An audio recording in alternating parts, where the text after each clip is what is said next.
Olá, pessoal. Vamos lá. Agora para mais uma aula. Agora a aula de filosofia, né? O nosso assunto de hoje é sobre o utilitarismo e cálculo ético. O que será que vem a ser isso, esse utilitarismo? Quando eu penso em alguma coisa útil, o utilitarismo vem de útil, de ser útil para algo ou para alguém. E o cálculo ético, como será que poderíamos fazer o cálculo ético, né? Dentro das nossas concepções filosóficas. Bom, os dois filósofos que trabalharam sobre essas ideias, que foi destacado, é o Jeremy Bentham e o John Stuart Mill. Essas são as duas linhas de pensamentos que foram desenvolvidas dentro do utilitarismo e cálculo ético. Dentro dessas raridades, dessas pessoas lindas, maravilhosas, né? Pararam para pensar? Olha a fisionomia de cada um, olha o cabelo, né? Depois fala que o cabelo comprido, o homem tem que usar cabelo curto desde, né?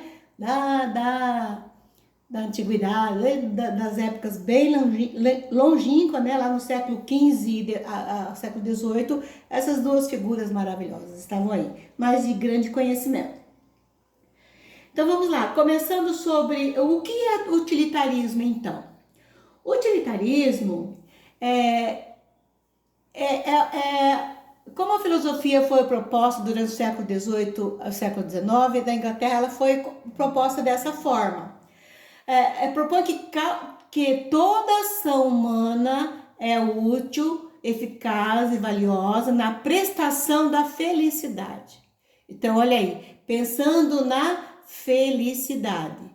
É uma concepção de moralidade segundo a qual o bom não é nada, mas sim é útil. Pesado, né? O bom não é nada, mas sim o útil. É a teoria que faz o produto definido como sendo a critério exclusivo da felicidade. Então, sempre ser bom, o critério sempre é para quê? Para que se encontra a felicidade. O único padrão de moralidade ou valor supremo é a utilidade. O que não é útil, né? Não vai nos trazer felicidade. O utilitarismo acabou sendo usado por um grupo de pensadores britânicos em favor da supremacia do prazer, identificando o bom como o útil.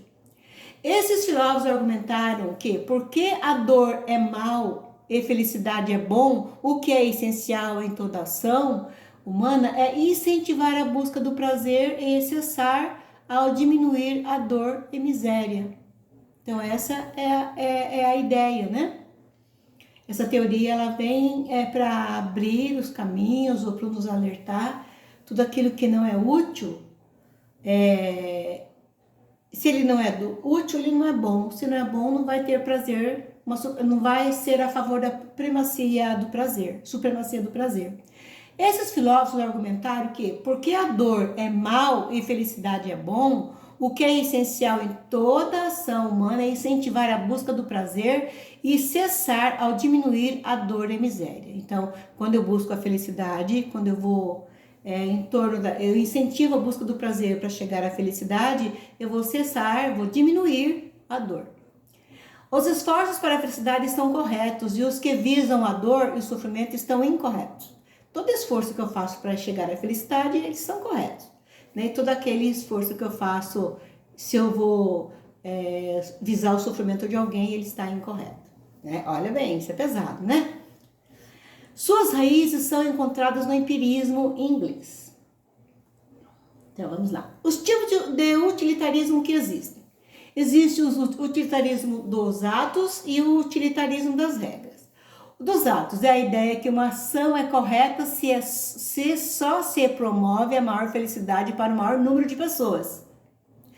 Trata-se de uma aplicação direta da teoria utilitarista, ação e ação, só se ela for boa para um número maior de pessoas e não só para mim.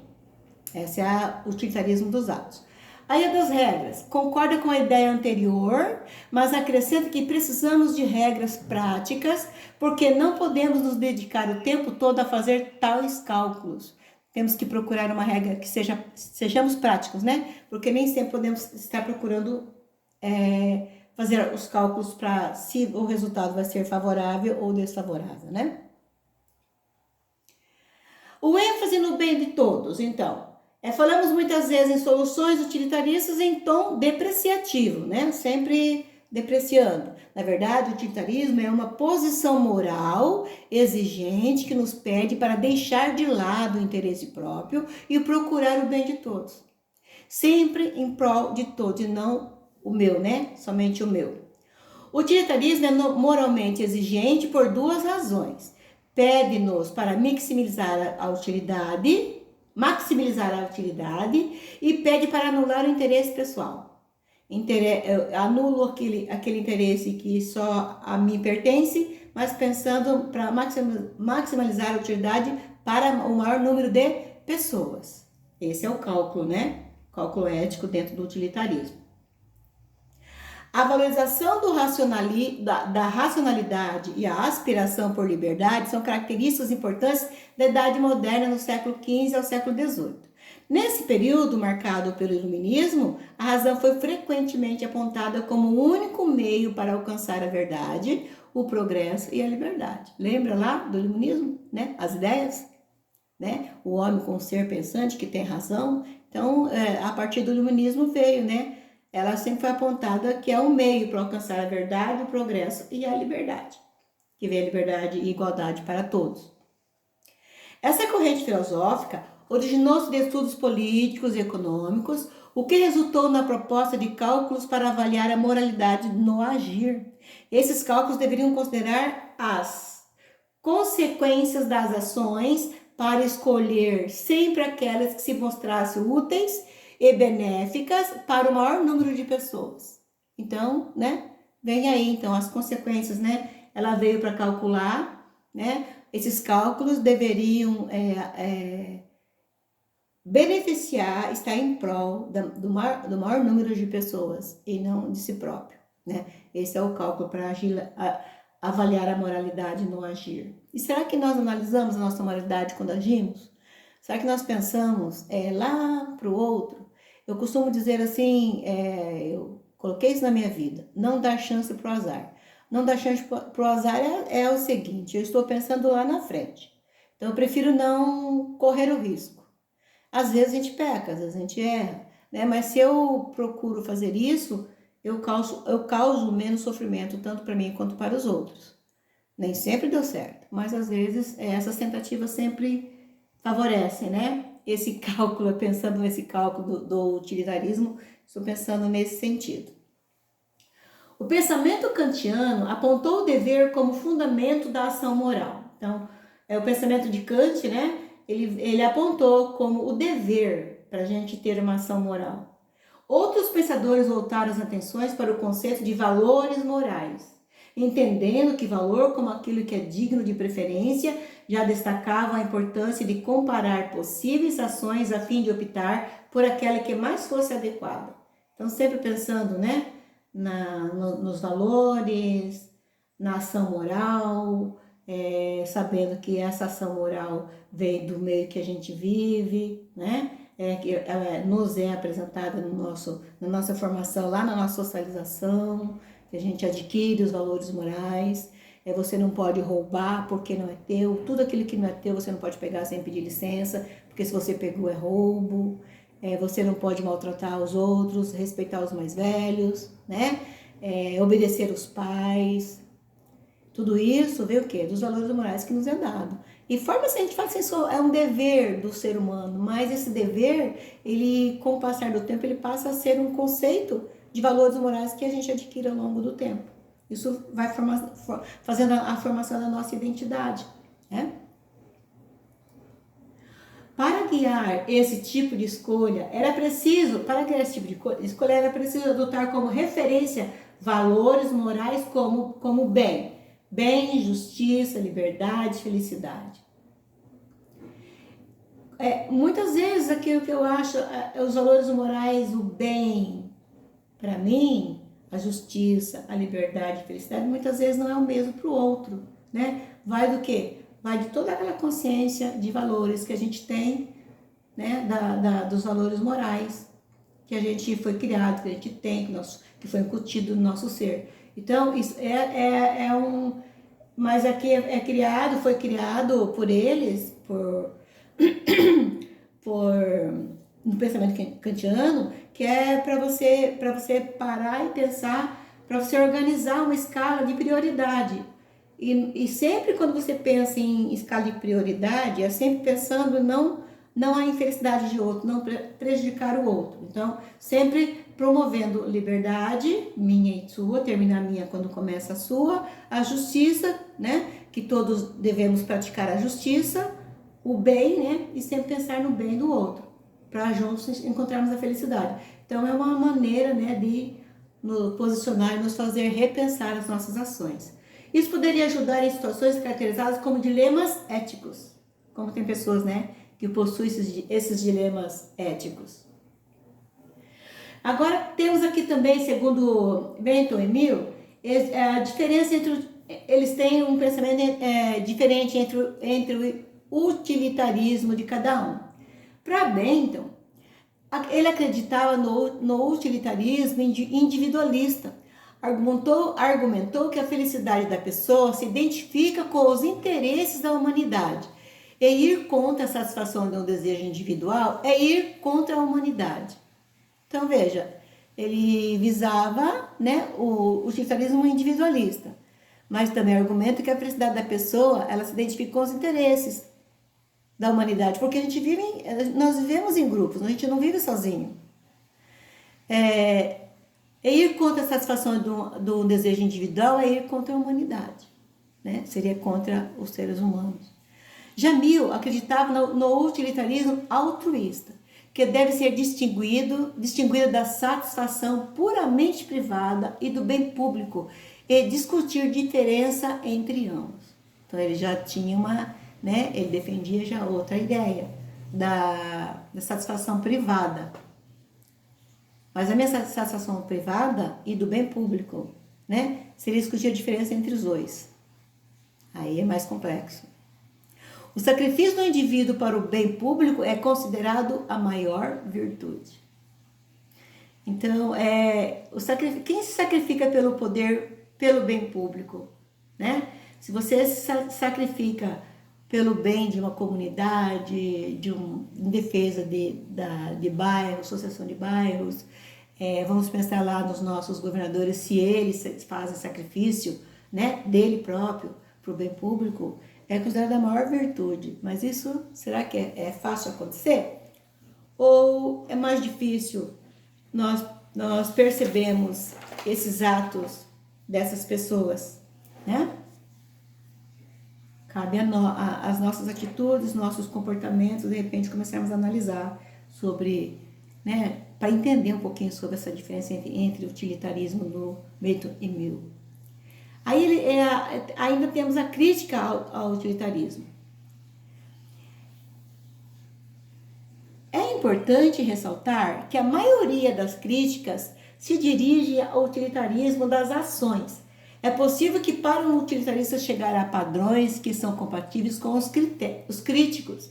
Então, lembrar das regras e das ações? Então, existe uma crítica em cima dessa parte, né? Que é possível para o utilitarista chegar a padrões que são compatíveis com os críticos. Há dificuldade de comparar a utilidade entre pessoas diferentes.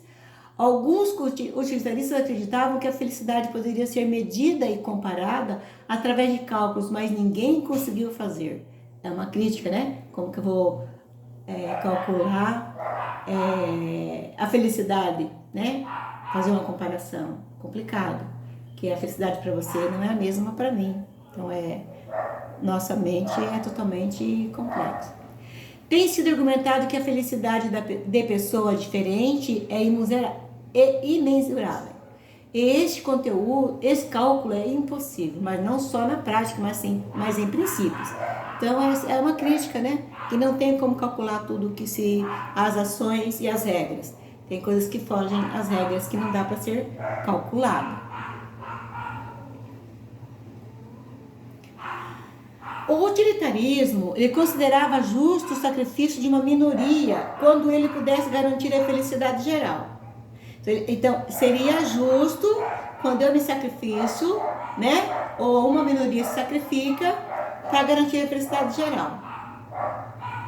Seria, se formos pensar assim, vamos lá na realidade de hoje, os grandes empresários, pensando para contextualizar, os grandes empresários fazendo um sacrifício em prol, né? Para garantir a felicidade geral, garantir o sustento geral da população brasileira, que a maioria passa por dificuldade e a minoria não. Então seria uma forma de usar o utilitarismo, né? Seria justo se fosse usado essa forma. E tem muitas empresas fazendo, né? Distribuindo grande parte do que tem para aqueles que não têm para, no caso, combater a fome, as necessidades das pessoas. Seria aí pensando, né? Dá para a gente analisar um pouquinho sobre o utilitarismo, o que vem a ser, contextualizando essa ação nos dias de hoje. As críticas frequentes têm sido as seguintes: permite atos considerados imorais por outras correntes filosóficas, né? Tem atos imorais perante outras correntes. Nem sempre há tempo de prever as consequências de uma ação, porque quando as pessoas praticam uma ação, ela pratica sem prever as consequências. E às vezes imagina que a consequência vai ser uma, e aí é quando ela dá errado. A consequência é bem uma outra, né? A previsão das consequências de uma ação é falível, nem sempre a felicidade prevista é concretizada. Também aí é outra crítica, né? Nem sempre as consequências de uma ação nossa, estamos em busca da felicidade, vai ser concretizada. Então essas ideias dessa medição, né, desses cálculos éticas do utilitarismo é que vem fazendo essa crítica em cima do assunto, né? O utilitarismo é uma corrente de pensamento que subordinava o conceito de ação moral às suas consequências práticas.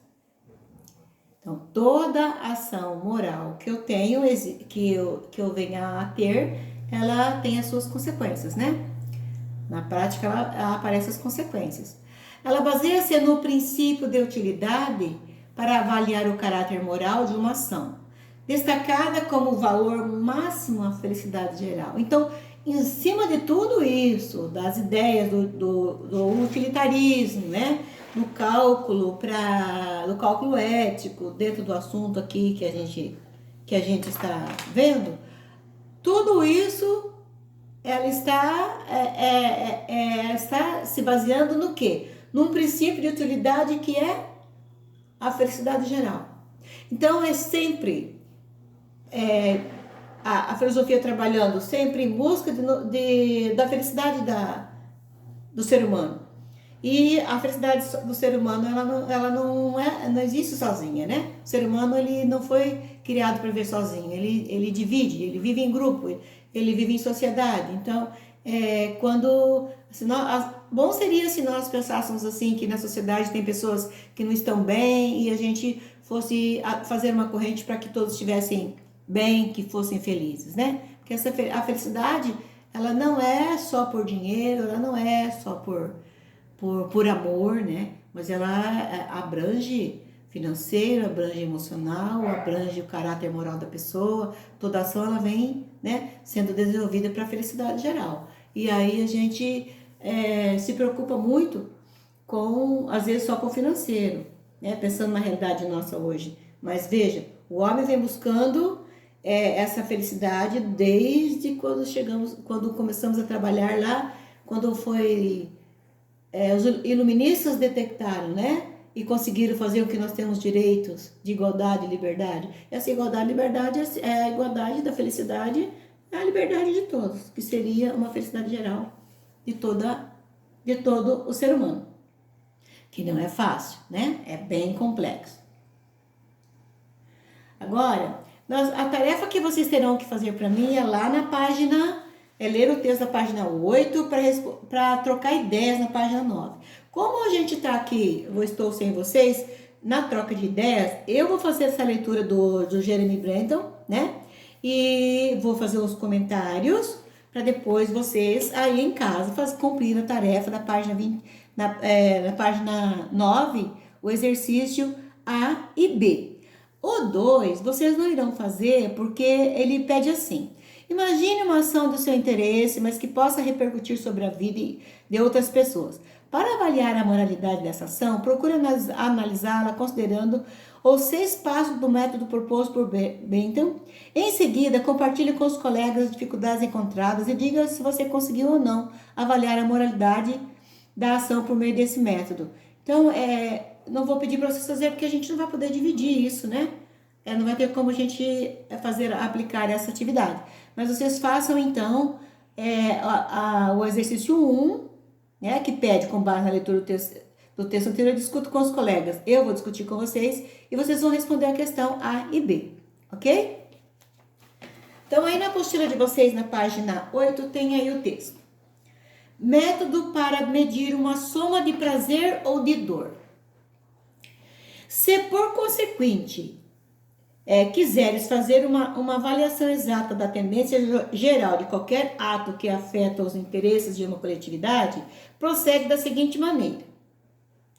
Comece por qualquer das pessoas cujos interesses parecem mais afetados pelo ato e procura fazer uma apreciação dos seguintes elementos. Primeiro, o valor de cada prazer distinto que se manifesta como produzido pelo ato na primeira instância. O valor de cada prazer distinto que se manifesta como produzido pelo ato na primeira instância. Segundo, o valor de cada dor distinta que se manifesta como produzido pelo ato na primeira instância. Primeira instância quer dizer no eu, né? O valor de cada dor. Dá para medir esse valor da dor? 3. O valor de cada prazer que se manifesta como produzido pelo ato após o primeiro prazer. Isso constitui a fecundidade do primeiro prazer e a impureza da primeira dor. Dá para fazer isso? Medir o valor de cada prazer, né? O primeiro, produzido pelo ato, após o primeiro prazer. Tem o primeiro ato, o primeiro prazer, né? E daí, verificar, medir a impureza da primeira dor. Essa primeira dor que ocorreu após esse primeiro prazer, ela vai aumentar ou vai diminuir? Quarto, o valor de cada dor produzida pelo ato após a primeira. Isso constitui a fecundidade da primeira dor e a impureza do primeiro prazer. Nossa, bem difícil medir isso. 5. Soma todos os valores de todos os prazeres de um lado e todos os valores de todas as dores do outro. O balanço, se for favorável ao prazer, indicará a tendência boa do ato, em seu conjunto. Com respeito aos interesses dessa pessoa individual, se o balanço for favorável à dor, indicará a tendência má do ato. Ele pegou pesado, né? Esse Jeremy Bentham é terrível, para não falar aquela fu, né? 6. Faze uma avaliação do número de pessoas cujos interesses aparecem em jogo e repete o processo acima descrito em relação a cada uma delas. Soma depois os números que exprimem os graus da tendência boa inerente ao ato, com respeito a cada um dos indivíduos em relação ao qual a tendência do ato é boa em seu conjunto. Ao depois, faze o mesmo com respeito a cada um dos indivíduos em relação ao qual a tendência do ato é má em seu conjunto. Vixe, né? Fazer essa avaliação pensando nos atos dos indivíduos é complicado? Dá pra gente fazer do nosso, né? De repente pegar os nossos atos, somar para ver o resultado, mas pegar do outro, eu acho complicado. Feito isso, procede ao balanço. Esse, se for favorável ao prazer, assinalar a tendência boa geral do ato, em relação ao número total, ou à comunidade dos indivíduos em questão. Se o balanço pesar para o lado da dor, teremos a tendência má geral com respeito à mesma comunidade. Veja, é um método para medir, né, a soma do prazer ou da dor. Se a gente for pensar, então vamos pensar... Nós, né? Vocês. Eu acho mais fácil Vocês pegaram, ao invés de pegar o outro, pegar nós mesmos? Pensar assim, qual é o ponto positivo para a gente medir o prazer ou a dor? Qual é o ponto positivo da quarentena? Coloque, faça uma listagem. O ponto positivo, que seria o prazer. O que é prazer? O que seria prazer nesse momento que a gente está vivenciando? Coloca numa coluna. Depois, na outra coluna, coloca a dor. Qual é a dor que nós estamos sentindo com a quarentena? Somando, dá para verificar. Tem mais, o método, a utilidade, tem mais favorável ao prazer e menos a dor, ou tem menos prazer e mais dor? Aí dá pra gente medir, né? De repente, aí é dos atos, seria atos, não regras, né? Seria fazer aquela